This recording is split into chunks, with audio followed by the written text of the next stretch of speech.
But it's not the first time a tragedy underwater took place where safety signs were ignored, but the story today is far more gruesome. It was somewhere between the late night and the early morning of November 5th of 1983, and a storm was approaching the Byford Dolphin somewhere in the Norwegian sector of the North Sea. A diving team of 4 was working on an oil well deep underwater and were ordered to evacuate to safety to avoid any hazards that the storm was about to bring the vulnerable rig with. The men then hopped inside of a diving bell, which is a vessel used to transfer divers to and from chambers for safety compressive purposes. Once the men were inside of the chambers, it was up to the 2 diving tenders, Martin Saunders and William Crammond, to properly assist the divers.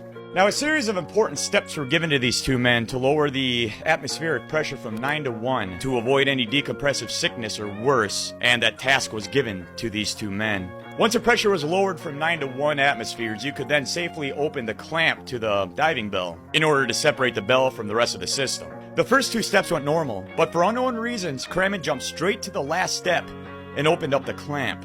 The instant that man opened that clamp, the atmospheres went straight to 1 in just fractions of a second, causing a very explosive decompression. The diving bell was forcefully ejected off of the chambers and Crammond was killed immediately. Somehow Mr. Sanders survived with serious injuries. Troy Hellevick was actually a part of the diving team inside of the chambers, and he was standing right next to the door when it opened.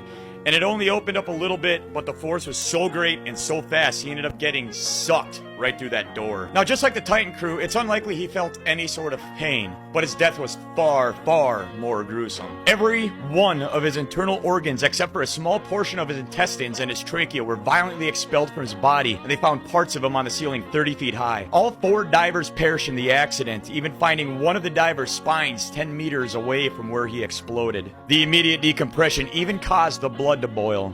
Now, a very disturbing part of the story is that blurred image I just showed you was the real corpse that was left over.